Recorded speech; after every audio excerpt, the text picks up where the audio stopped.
550 দিন পর ফিরেই রিয়াদের ছক্কা বৃষ্টি। শান্ত হাথুরুর ভুলে তবুও জেতা হলো না। মুখ খুললেন সালাউদ্দিন, জানালেন হাথুরুর অধীনে জাতীয় দলের কোচ না হওয়ার কারণ। শুধু ট্রফি নয়, তামিমকে সহই লঞ্চে করে বরিশাল যাওয়ার ঘোষণা দিলেন মিজানুর।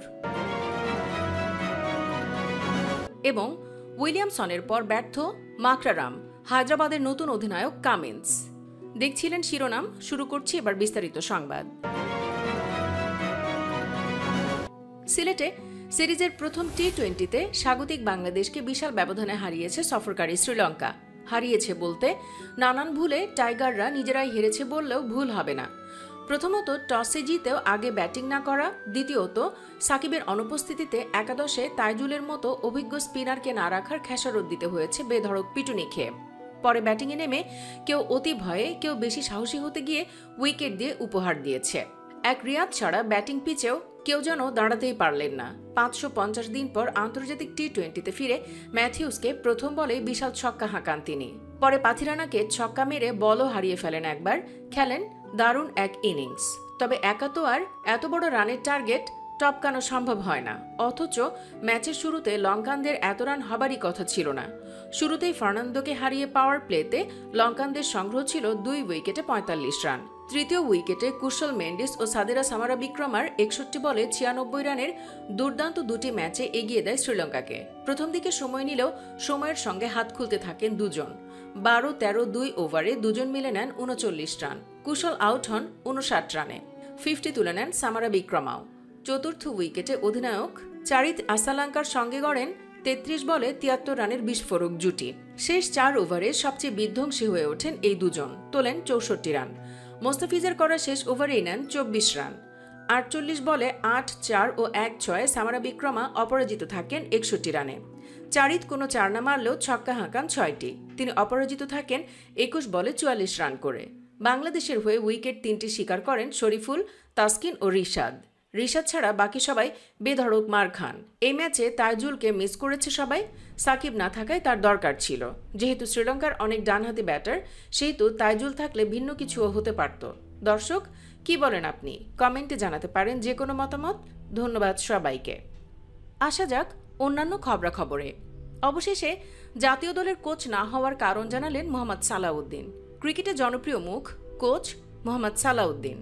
লোকাল ক্রিকেটারদের আস্থার জায়গা এই কোচ। যে কোনো সময় সমস্যায় পড়লে সাকিব আল হাসান, তামিম ইকবাল সহ অনেকে দ্বারস্থ হন কোচ সালাউদ্দিনের। এমন একজন বাংলাদেশের কোচ না হওয়ায় বিস্ময় প্রকাশ করেছিলেন ইংলিশ অলরাউন্ডার মঈন আলী। তবে নিজের জাতীয় দলের কোচ হতে চান না সালাউদ্দিন। জাতীয় দলের কোচ হতে না চাওয়া প্রসঙ্গে সম্প্রতি ক্রিক বাজকে সালাউদ্দিন বলেন, সত্যি বলতে এখন আমার অন্য কারো অধীনে কাজ করার বয়স নেই এবং সহকারী কোচ হলে আমাকে ছেলেদের উন্নতির জন্য অনেক বেশি পরিশ্রম করার পাশাপাশি অনেক সময় দিতে হবে। একটা দল গোছানোর পেছনে সহকারী কোচের বড় ভূমিকা থাকে, কিন্তু এখন আমি এটা করতে পারবো না এবং অন্য কারো অধীনে কাজ করার মানসিকতা এখন আর নেই। জাতীয় দলের কোচ চন্ডিকা হাথুরু সিং এর প্রসঙ্গ টেনে দেশের জনপ্রিয় এই কোচ আরো বলেন, হাথুরু সিং এর ব্যাপারে আমি যা দেখেছি ও বুঝেছি যে অন্য কোচরা তার সঙ্গে খাপ খাওয়াতে পারছে না এবং আমি যেমন মানসিকতার, তাতে আমাকে স্বাধীনভাবে কাজ করতে দিতে হবে। অন্য কেউ যদি আমার কাজে প্রভাব খাটায় তাহলে আমার জন্য কাজ করা মুশকিল হয়ে পড়বে এবং আমি এমন নই। এ কারণেই আমি নাম দেইনি। এদিকে অধিনায়ক ও ট্রফি নিয়ে সত্যি সত্যি বরিশালে যাচ্ছেন মিজানুর রহমান। বিপিএল এর প্রথম আসর মাঠে গড়ায় 2012 সালে। 2024 সালে অনুষ্ঠিত হয় টুর্নামেন্টের 10ম আসর। গত এক যুগে বিপিএল এর মতো কত কিছুতে পরিবর্তন এসেছে, বদলে গেছে কত কিছু। পদ্মার পাড়ে লঞ্চ, স্টিমার, ফেরির দাপট কমিয়েছে পদ্মা সেতু। পরিবর্তন এসেছে বরিশালের ফ্র্যাঞ্চাইজি নামেও। বরিশাল বার্নার্স থেকে বরিশাল বুলস হয়ে নামের আগে ফরচুন এসেছে। আগের 9 আসরে 6 বার অংশ নিয়ে তারা 3 বার ফাইনালও খেলেছে, কিন্তু দলটির ভাগ্য বদলায়নি। অবশেষে টুর্নামেন্টের 10ম আসরে তামিম ইকবালের হাত ধরে বিপিএল চ্যাম্পিয়ন হলো বরিশাল। এলিমিনেটর থেকে কোয়ালিফায়ার, টানা 3 জয়ে প্রথম শিরোপা ঘরে তুলেছে দলটি। অথচ শুরুর ব্যর্থতায় এই দলটাকেই অনেকে কটাক্ষ করেছেন বুড়োদের দল বলে। সেই বুড়োরাই ইয়াংদের হারিয়ে শিরোপা উন্মাদনায় মেতেছে।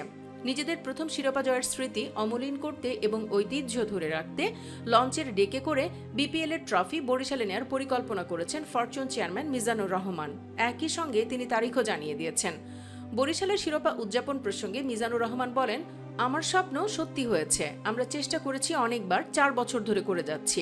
একবার 2019 সালে পেলাম না, অবশেষে আমরা এটা পেলাম। এটা আমাদের দক্ষিণবঙ্গের জন্য একটা বড় পাওনা। এটা দক্ষিণবঙ্গের মানুষের জন্য প্রথম শিরোপা।